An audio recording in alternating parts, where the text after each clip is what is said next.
Fala, família do Cangaço Eterno, tudo bem com vocês? Eu espero que sim. Para quem não me conhece, sou Elton Araújo, mais uma vez vou trazendo um vídeo aqui para o canal, como de praxe. Já vou pedindo para que vocês se inscrevam no meu novo canal e nos dêem uma oportunidade. O Historicamente Falando. O link do canal estará no nosso primeiro comentário fixado logo aí abaixo. Agora, sem mais delongas, vamos para o vídeo.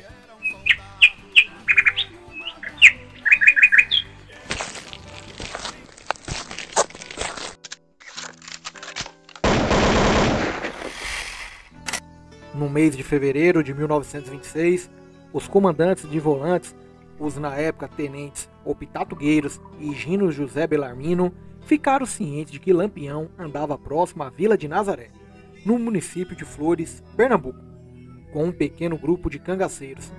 Juntando seus homens, partem para aquela localidade a fim de perseguirem o bando.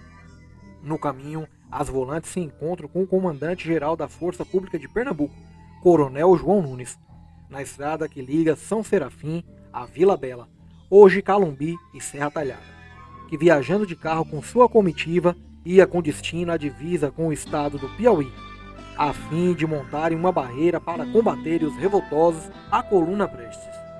A Coluna Prestes, quando em confronto com as forças federais, sempre se saíra bem, melhor dizendo, são mínimos os combates em que os federais toparam com os revoltosos. Na região Nordeste, pelo menos, se não fossem os componentes dos batalhões patrióticos, PT, aí se destaca o baiano, a coluna dos revoltosos não teria tido empecilho algum. O governo federal, na pessoa do presidente Arthur Bernardes, financia a fundação e formação dos BTs, batalhões patrióticos. Esses batalhões foram formados tendo em suas fileiras a maioria civis, pistoleiros, jagunços e cangaceiros, que atuavam na região sede, onde foram montados.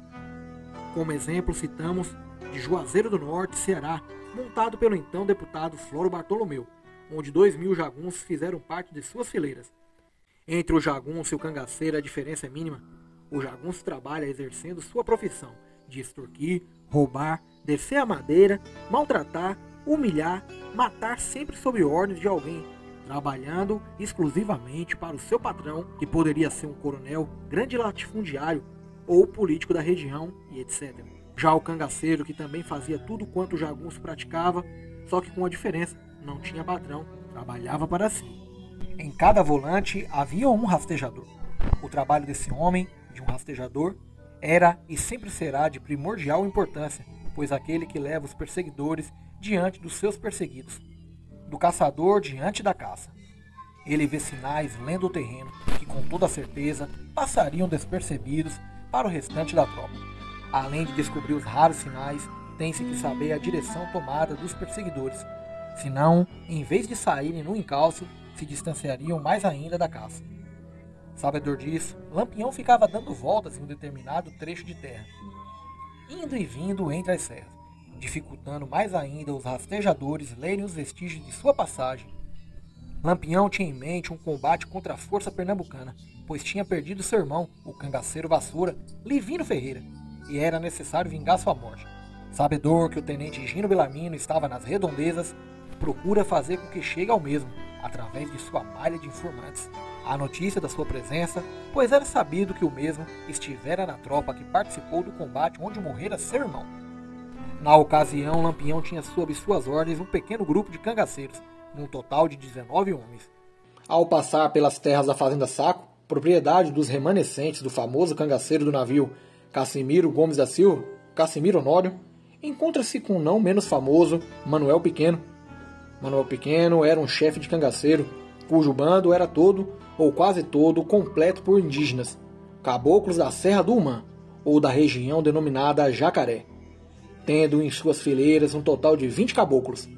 Os dois grupos se juntaram e o bando parte em direção indicada pelo rei dos cangaceiros. Chegam às terras da fazenda Caraíbas, montam acampamento em localidade escondida, matam uma res e fazem carne para assarem, para comerem de imediato e para levarem seus bornais junto à farinha. Enquanto isso, a tropa está seguindo seus passos. Se os sinais ficarem sempre muito à vista, é lógico que os soldados desconfiariam, por isso Lampião, por vez ou outra, encontrava uma forma de escondê-los. Assim, o soldado Manuel Flor, de Nazaré, Manuel de Souza Ferraz, que também era rastejador, encontra vestígios da passagem da Cabroeira, já nas terras da Fazenda Maravilha, e os mesmos diziam que os perseguidores foram com destino à terra da Fazenda Caraíbas. A tropa se agita, colocando os pés no caminho, doidinho para encontrarem com seu grande inimigo, Lampião. Virgulino divide seu bando em 3 frentes, um sob o comando do cangaceiro Esperança, seu irmão, Antônio Ferreira, que se especializara em combater pelos flancos. Outra fica com o comando do cangaceiro Manuel Pequeno, que se posicionou para atacar a retaguarda da tropa. Essa posição ficava sempre sob responsabilidade de Vassoura, seu irmão Livino, que já estava morto, e por fim, a parte que ficaria com ele, aquela que estaria na vanguarda da tropa de frente para o inimigo, ordena que permaneça em suas posições, que devem deixar os macacos passarem pela brecha deixada entre eles, determinando para aqueles que estariam para atacar a retaguarda da volante, que só atirassem, entrassem em ação depois que, acossados por 2 flancos, partissem em retirada. A tropa adentra na Arapuca, o estrago só não fora maior, só não ocorreram mais baixas devido a um imprevisto. Os soldados, ao chegarem à margem do riacho Maravilha, entram pelo leito do mesmo, e antes que todos estivessem no miolo do leito, vêm 3 cabras do grupo de Manuel Pequeno. Porém, os soldados também foram notados pelos caboclos. Automaticamente, as 2 partes abriram fogo. Mesmo o ataque tendo perdido a surpresa, aqueles que estavam nas outras posições abrem fogo, causando grande estrago nos homens da volante. A coluna se vê atacada por 3 frentes ao mesmo tempo. A vida de cada um está por um triz. De cara, 3 soldados, Antônio Benedito Mendes, Aristides Fontes da Silva e Benedito Bezerra de Vasconcelos, tombam sem vida. O tenente Gino José Belarmino, o cabo Manuel de Souza Neto, os soldados Antônio Joaquim dos Santos, o rastejador Batoque, João Pereira dos Santos, Altino Gomes de Sá, João Cavalcante, João Pinheiro Costa e outros soldados são feridos, deixando um buraco enorme nas linhas das forças. A valentia dos homens que nasceram nas terras pertencentes à Vila de Nazaré, distrito de Floresta, Pernambuco, e que saíram em perseguição ao cangaceiro mor naquela região, é conhecida por todo aquele que estuda o fenômeno social cangaço. Valentia essa que por inúmeras vezes é confundida pela loucura. Porém, por força dessa valentia, quando em ação, que foram salvas em muitas ocasiões as vidas de vários daqueles que fizeram parte das linhas volantes combatentes ao banditismo regional. A tropa, ao se ver cercada, fica desnorteada. Alguns homens são vítimas do desespero da hora do fogo, colocam suas caras na areia do riacho e não respondem aos tiros dos cangaceiros. Outros, vendo a bagaceira que está para acontecer com todos, começam a gritar, incentivando seus companheiros a voltarem a lutar. O tenente Gino pede auxílio do soldado nazareno Davi Jurubeba, para que esse desse incentivo aos homens. No entanto, Davi diz que nem ateando fogo onde eles estavam, eles voltariam, ergueram-se para combaterem. Até mesmo o tenente Gino, ferido em um dos braços, vendo a coisa como estava, prepara-se para dar no pé, no que é impedido por Davi Jurubeba, onde ameaça atirar nele se o mesmo deixasse o campo de luta. Davi Jurubeba notou o Gino se preparando para abandonar o combate, que se tornava cada vez mais acirrado, com os bandidos envolvendo a força, e falou a ele: Tenente Gino, não abandone o comando da tropa. Seja homem, que eu sou homem, e só sou comandado por homem. Bota galão no ombro quem é homem. Não tente retirar-se da linha de frente. Se fizer isso, atiro pelas costas. Sabendo o tenente da valentia de Davi Jurubeba, que não hesitaria em cumprir com a sua promessa, virou para o soldado e respondeu: Davi, agora se morre até o último homem, mas não se corre. Vamos todos morrer como um homem no campo de luta. Em determinado momento do combate, os irmãos Euclides e Manuel Flor separam-se com alguns homens e começam a dar em combate aos cangaceiros em frentes distintas. As coisas ficam melhor para os soldados após essa decisão deles. No entanto, havia muitos feridos e mortos, além da separa e deserção de alguns, deixando apenas 17 de uma tropa de 40, dando combate ao fogo. Euclides chega junto a esses homens com bastante raiva por ter tido de deixar o seu inimigo lá, no meio das pedras, dizendo lorotas, falando os que tinham colocado para correr. Nesse momento, após dizer que Lampião estava falando que eles corriam com medo, os homens se erguem, pegam novamente nas armas e se destinam a voltarem ao campo de luta. Os soldados, sob as ordens de Euclides Flor, Manuel Flor e Davi Jurubeba, dividem o restante da tropa em 2 pelotões. Um ficaria com Davi e o mesmo iria dar combate a Manuel Pequeno e seus caboclos, enquanto Euclides, juntamente com Manuel e alguns soldados, entram na caatinga e foram botar um cerco no rei dos cangaceiros. Euclides Flor deixa seu irmão em um canto, abrigado e lhe dando cobertura, e junto com alguns outros soldados partem para a ofensiva, atacando e encostando-se ao serrote, onde se encontravam os cangaceiros. Essa investida de Euclides Flor foi decisiva para o combate. Ou morreriam ou matariam os cangaceiros.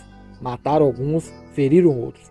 Lampião, vendo que estava ficando em desvantagem, pois havia perdido 5 de seus homens e outros estavam feridos, deu linha na pipa, sumiu no meio no mato. No caminho para um coito seguro, os cangaceiros enterraram seus companheiros mortos. Outra versão conta-nos que quem deu a ordem para Euclides Flor com seus homens contornasse o serrote na tentativa de pegar os cangaceiros pelas costas fora o comandante Opitato Gueiros, só que fazendo o contorno pela caatinga.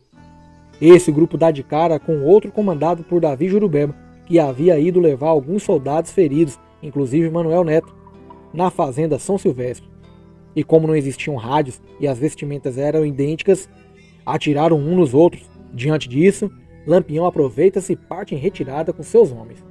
Lampião ordena que transportem o cangaceiro morto nessa versão. Só um cabra morreu e manda que cortem o pescoço, escondendo a cabeça em outro local distante. O corpo desse cangaceiro é encontrado, porém não pode ser reconhecido por não ter a cabeça. E é nesse momento que a cobiça humana mostra-se através da vaidade do tenente Opitato Gueiros. A hierarquia militar comunica diretamente ao governo do estado de Pernambuco, através de um telegrama, de que o corpo encontrado na mata da Caatinga, na região do semiárido do sertanejo, era do famigerado cangaceiro Lampião, e que o mesmo tinha sido morto no combate das Caraíbas, tudo em busca de uma promoção em sua carreira. O danado é que vários jornais escritos da época, único meio de comunicação em massa existente, publicam a morte do cangaceiro. O Jornal Pequeno, de 13 de fevereiro de 1926, o Diário de Pernambuco, em 14 de fevereiro de 1926, em sua página de número 3, ambos da cidade de Recife, Pernambuco, e o Jornal do Comércio, de Fortaleza, Ceará, em 15 de fevereiro de 1926. Opitato Gueiros, que então era tenente, doido por uma promoção, assegurou aos superiores que o corpo encontrado sem cabeça era de Lampião. No Recife, o Jornal Pequeno apressou-se em publicar o que chamava das notícias mais alviçareiras, dizendo que havia posto em campo a sua reportagem para que pudessem dar ao público notícias oficiais absolutamente verídicas da fonte insuspeita. A fonte suspeita era o tenente Opitato Gueiros. A notícia alviçareira foi dada também pelo Diário de Pernambuco do Recife e pelo Jornal do Comércio de Fortaleza. Esses mesmos vespertinos ou periódicos viram no mês seguinte, março de 1926, noticiarem o encontro entre Lampião e Padre Cícero na cidade de Juazeiro do Norte, Ceará, onde o chefe de bandoleiro iria receber a patente de capitão. Fato este que contaremos em outra oportunidade.